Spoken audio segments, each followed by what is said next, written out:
Nós estamos recebendo aqui no estúdio o secretário de Transportes, Guilhermano Pires. Boa tarde, secretário. Boa tarde, Amadeu. Boa tarde, Ali. Boa tarde, secretário. Telespectadores da Cidade Verde. Secretário, as obras do Porto de Luiz Correia serão retomadas? Que acordo foi esse? Bom, na verdade, nós estamos ultimando o acordo junto ao Ministério dos Portos e ao TCU para a regularização do convênio que estava pendente. A partir daí, conseguimos, junto ao Ministério da Defesa, trazer o BEC para a obra. Então, o que acontece? Devemos acabar esse convênio, prestar contas desse convênio e, através do Ministério da Defesa, continuar a construção do Porto de Luiz Correia ainda no seu primeiro projeto, que era transformar o primeiro cais de atracação em um terminal pesqueiro. É esse que a gente está vendo aí. Turístico, exatamente. A partir daí, em paralelo a isso, nós vamos providenciar um projeto de um estudo de viabilidade técnica e econômica para transformar o porto num porto de granéis sólidos e líquidos, dependendo, é claro, evidentemente, desse estudo de demanda e do estudo de batimetria a ser realizado para sabermos verdadeiramente a capacidade desse porto, a profundidade do canal e toda a vocação econômica que a região tem para transformar o Porto de Luiz Correia não num porto concorrente a Itaqui e a Pecém, mas num porto complementar. Vamos entender aqui. Esse dinheiro é do Ministério da Defesa, é dinheiro federal? Não. O convênio, a obra que foi realizada com o dinheiro do Ministério dos Portos. Há um problema na prestação de contas dessa obra. Tá. A partir desse acordo que está sendo firmado, está sendo ultimado o acordo agora junto ao Ministério dos Portos e ao Tribunal de Contas da União, nós vamos ter condições de retomar a obra. Mas essa obra será retomada com dinheiro do Estado através da operação de crédito. O governador do Estado do Piauí, sensível à situação e sabendo da necessidade de executar essa obra e não nos permitindo mais cometer erros, solicitou ao Ministério da Defesa a ajuda do Exército Brasileiro através do Batalhão de Engenharia e Construção, que tem expertise em grandes obras, expertise na obra de construção de portos. Haja vista a obra do Porto de São Francisco, realizada agora em Santa Catarina, para que nos apoiasse, construindo a obra, mas com dinheiro através de um dinheiro, fundos do Estado do Piauí. Vamos explicar aqui, para esse primeiro ramal. Para essa primeira etapa, que seria a etapa, o cais de atracação, com a vocação do porto para embarcações turísticas e também pesqueiras, tá certo? Em paralelo a isso, hoje está em quanto dele? Hoje, para acabar essa obra, nós precisaríamos aproximadamente de 20 milhões de reais. 20 milhões de reais, finalizaria essa primeira etapa, primeiro andamento, já tornando o porto operacional para algumas embarcações do turismo e para os barcos de pesca. É isso? Exatamente.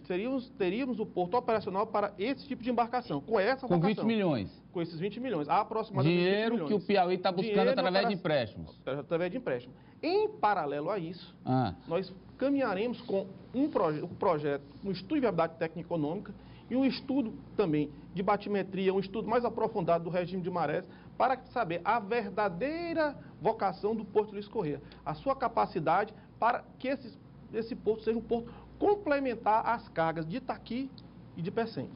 Quer dizer, eventuais cargas, por exemplo, de grãos, em vez de ir para Itaqui ou Pecém, viriam para cá porque o custo seria menor. Precisaria tornar atraente para esse tipo de negócio. Exatamente, porque esta sim deve ser a vocação. Porque não adianta fazer o porto se ele não tiver utilidade, se ele não for operacional. Exatamente. Tem que fazê-lo maior, como se pretende, mas desde que se estude a vocação dele. Isso. Agora, essa primeira etapa para pesca e turismo, o senhor falou 20 milhões.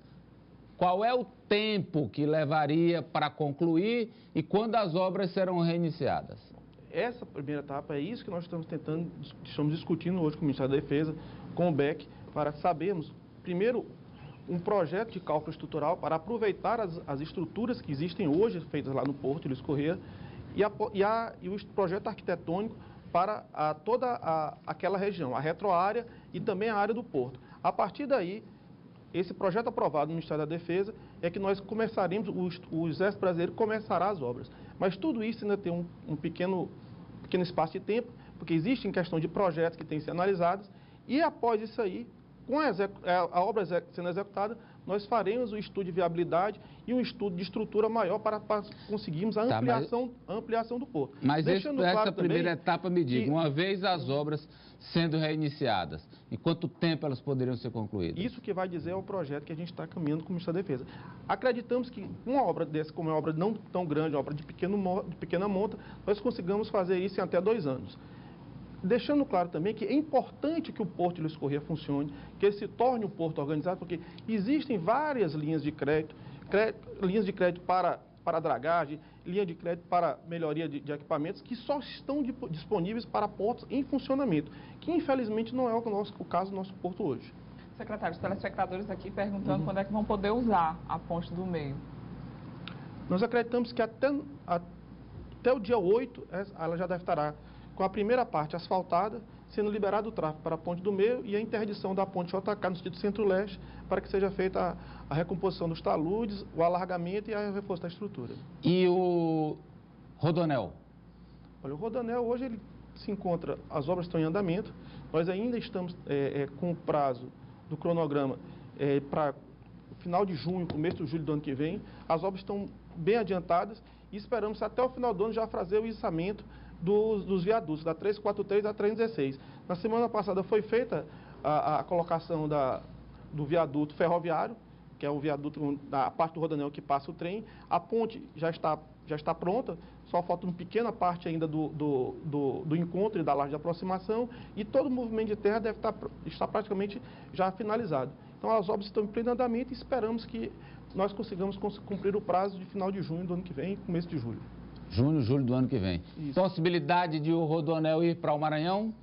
Esse é o grande pleito hoje que nós temos em relação à fluidez do tráfego em Teresina. Talvez essa sim seja a obra mais importante hoje para que consigamos dar fluidez em toda aquela região da Zona Sul, na Tabuleta, na Miguel Rossi, porque mesmo que haja a duplicação, e essa duplicação ocorrerá, se nós não conseguirmos tirar todo o tráfego pesado daquela região de Teresina, do Parque Piauí, do Promorá, ali da região do Distrito Industrial, através do Rodoanel, que seria feito ligando a BR-226, que é a BR que leva de Timon até Presidente Dutra, fazendo um anel viário até mais ou menos na altura do Polo Cerâmico de Teresina, com a continuação do Rodoanel e uma quarta ponte sobre o Rio Parnaíba, qualquer outro tipo de intervenção, em pouco tempo ela se tornará de menor importância, porque ela realmente não resolverá a questão do trânsito naquela região de Teresina. Quero agradecer pela presença, secretário. Muito obrigado pelas informações.